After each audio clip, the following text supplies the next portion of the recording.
Okay, you ready? It's one question. Okay. I'm ready.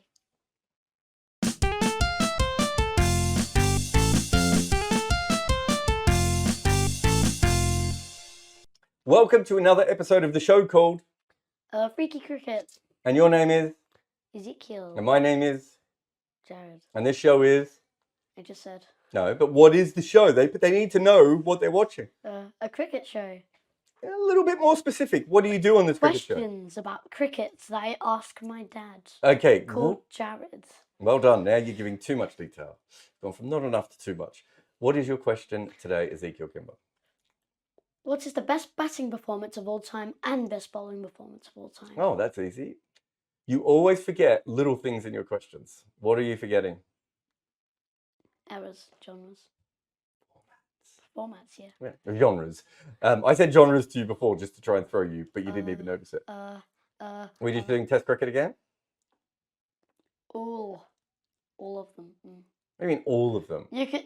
Oh my God! So I've got to come up with like 6 things. It could be a performance in T20. Okay. Or it could be one in Test. Or it could be first class list day. Okay. I probably won't go to list A. Do you know what list A is? Do you want to explain to other 10-year-olds what list A might be? Let's see. I go onto Wikipedia and look up a player. Yeah, but what is list A? It's a different thing. I don't know what it is. So list A is the domestic version of ODIs. Oh. So they used to be called, they have been called list A, and they've also been called one-day domestics. But I think people didn't like that because that's odd.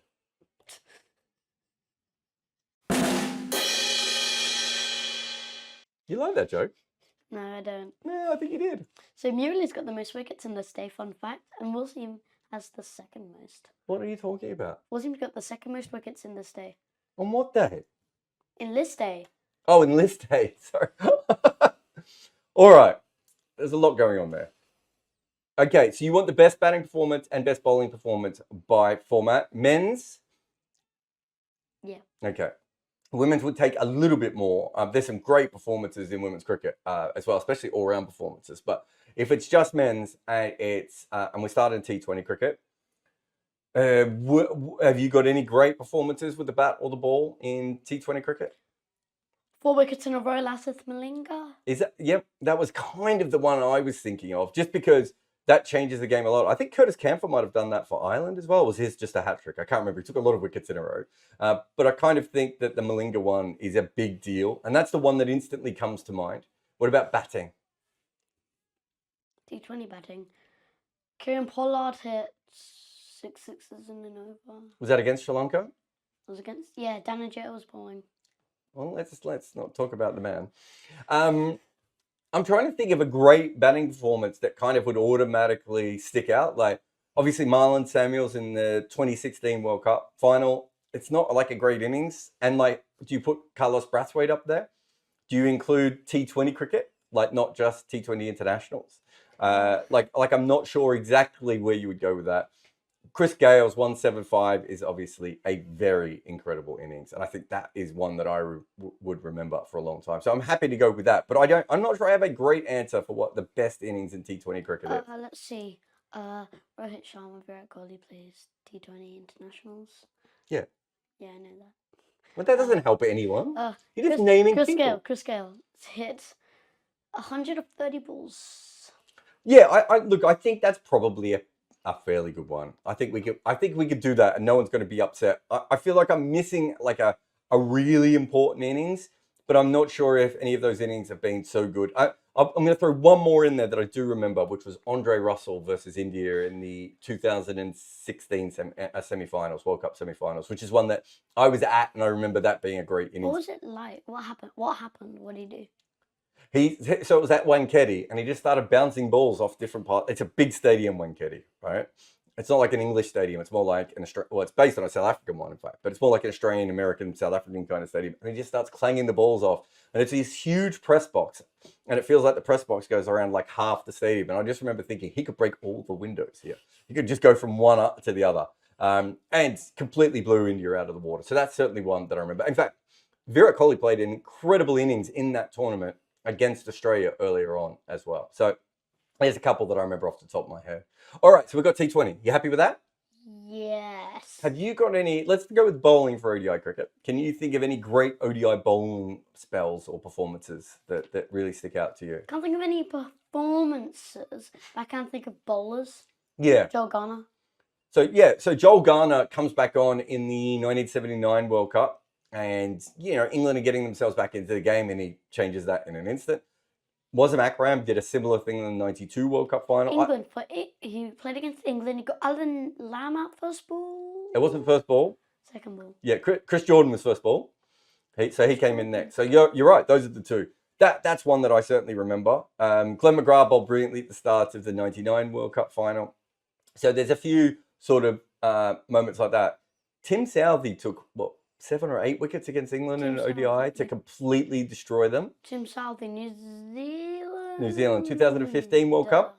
I can't remember if that was an important game or not. It probably wasn't because England weren't very good at that stage. But that's certainly another one that I could think of off the top of my head. I'm sure there are others, but it's not one-day bowling performances. There's one that Glenn McGrath did against Namibia where I think he takes 6 for 15 or something, but I don't think that really counts. And there's probably some other very big bowling performances, but whether they're in World Cup games or whether those World Cup games are important or anything else, I'm not 100% sure of. So Southey seems fine to me. I don't think it's the best one of all time, but it's the only one I can remember because these are very random questions. All right, batting. Have you got any great ODI batting performances? Rohit's hit 201. Yep, Rohit. He's hit 3 200s, I think, hasn't he? 3 double centuries. 2, I think. 2. He's hit a lot. He's hit more than 1 double century. 3, I think it is. Yep. So a lot of people have those down. Sachin's one. Martin Guptill's another one, of course. So there's been a few double centuries. Anything else that comes to mind? Batting, ODI batting. Glenn Maxwell, didn't he? Against Afghanistan? He did something. So they were, 7 down? They were massively behind in that game in the last World Cup, and he goes absolutely ballistic. I think you could make a very good claim that that's one of the greatest ODI knocks of all time. You've then got a bunch of hundreds in World Cup finals. So you've got the Clive Lloyd one, the Ricky Ponting one. I feel like I'm missing another obvious one in there as well. But there's a few. There was also I forget his name. Did Viv Richards hit a... Viv Richards made a big score in a World Cup final, but he was batting with someone at the other end. Oh, I want to say Carlisle Best, but it's not Carlisle Best, is it? Oh my God. It's good. What do you mean? So yes, Viv Richards made 100 in the World Cup final, but it was the guy batting at the other end who really went ballistic, which was Collis King, at a time where people didn't score at that rate. I think, though, Viv Richards' great innings was 189. I'm trying to remember some of these off the top of my head, mate. But in a one-day against England, which was absolutely brilliant. And there's been some phenomenal scores like that. Michael Bevan did one in a game against the rest of the world or the best of Asia. I can't remember, but it wasn't for Australia, which was also another incredible innings. But yeah, I kind of generally lean a little bit more to the World Cup finals because you're going up against the best team. And, the Ricky Ponting one was absolutely brilliant. So I find it hard to go past that. But, Glenn Maxwell, Viv Richards, Rohit Sharma, they all have a case, I think, for that. So that's all fair. You happy with all those? Yeah, now test. Easiest one. Easiest one. What is the greatest test innings of all time, Ezekiel? Batting or bowling? Flashback. You always forget little things in your question. Batting it is, okay. Brian Lara's 400. Brian Lara's 375. Garfield Sober's 365. Graham Gooch's 333. Len Hutton's 334.5. John Bradman's 334. Are Matthew you just Hayden's lifting 380. really high scores? Matthew Hayden's 380. Yep. No, I'm not. 294 Viv Richards. 294 Viv Richards, yeah. Okay. Those are very high scores. 299 Martin Crowe. A few moments later. But you're just listing really high scores, aren't you? No, So what makes some of these innings great, do you think? Martin Crowe's against a team. Martin Crowe made one against... Yeah, but you've told me know. about Martin Crowe's. My question is, you're just picking really high scores. Are you sure they're the best scores of all time? Oh, let's see. Like, for instance, what about Ben Stokes and Kusal Mendes getting a yes. team over 9 wickets down? All right, what about AB de Villiers against peak Mitchell Johnson when no one else could play him and he was flicking him off his hip for 6? Didn't even make 100 in that one. So is that not a great innings? Okay, Right? let me think. What about facing, Warne like Lara did, and again getting a great chase and doing everything he could to win that game with no real support? Okay, I'm thinking. One eternity later. Kumar Sangakkara's partnership, 624. See, I don't think that's With- Kumar Sangakkara's best innings. I'd say his best innings was at Hobart against Australia, doing a great chase. There's also the Gilchrist one with Justin Langer, which was an incredible one we'd never seen before in Test cricket. How was Matthew Hayden? Was he good with his 380? He did that against a pretty poor Zimbabwe team, if we're being honest. It wasn't particularly good. You have to think. So I think you have to decide, especially with Test cricket where there's more variables, and it's a bit like what I was saying with ODI cricket. You could pick a random ODI innings that was absolutely incredible, or do you weight the more important ones higher? Ryan Lara scored 400 against a bad English team. Yes, on a flat pitch. But no one's ever done. There's been lots of poor bowling lineups before. I don't know if it was a bad English team because you know some of those guys. Like who? Was What, Bumble? 400? Was Bumble in there? No, you don't. No. Wait a minute. Steve Wait. Harmison was one of the bowlers. I've met Steve. You've had Christmas lunch with Steve Harmison, and Gareth Batty was one of the other bowlers. Was the bowler who bowled to him. So I'm just saying, you might want to just quiet it down on a bad team. But the point being is, even if it is a bad bowling attack, even if it is a flat pitch, we've had lots of those before. Why hasn't anyone else been able to score 400? Because Brian Lara's left-handed. That's a weird pull, but he is. So, I mean, for me, I don't automatically think the best innings of all times are the ones where you have Scores? just big scores, because quite often that is a broken, like Sobers' bowling, his world record when he went past Len Hutton. 375. Yeah. So that innings, 365, wasn't it? 365. Yeah. Brian Lara did 375. Yeah, he went past him with 375. That innings, I'm pretty sure, I think, was it Fazal Mahmood or one of the other Pakistani bowlers got injured? It might not have been Fazal, but one of the key bowlers got injured. And so it meant he was on a flat pitch against not a full strength bowling attack, right?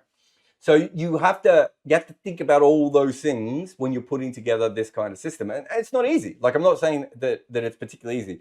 I've just done that book on the greatest batters of all time.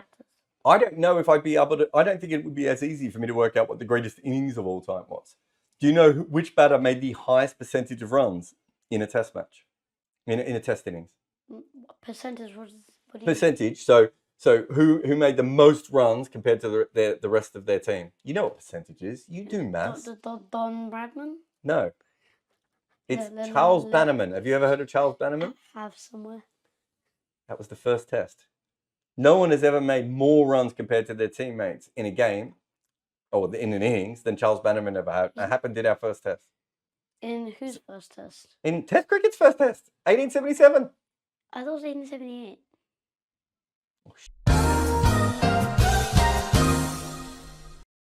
1878. Is it? Yeah, I'm telling you. Oh, dang it. What year is it, Ezekiel? 1877. You really had me worried though. I was like, am I wrong? No, it is the children that are wrong. All right, so we got batting. We need the greatest bowling performance of all time. Bowling performance. Is it hard to go past Jim Leaker? 19 wickets. I mean, I just think if you take 19 out of 20 wickets, He could have taken 20. He did say he left one for Tony Locke. that's fair. Tony Locke. So I think with that, I find it hard to go past that particular performance because it was absolutely incredible. 17 wickets in demands. Yeah. I mean, look, there's been lots of great performances. I think Murali, we mentioned him in your other show as well. The 16 wickets versus England in the only test match. There's probably a whole bunch of Curtly Ambrose in Australia ones that we could find as well. But I think when it comes down to it, if you could take 19 out of 20 wickets, do you know what that is? That is one short of good perfection. bowling. Oh. It is good bowling. Well said. All right, should we come back next time for more questions? Yes. What's the name of the show again? Fr'Eke'y Cricket. Should people subscribe? Yes. Yeah? Yeah. Should they like and comment? Yes. You're going to wear a different cricket shirt next time?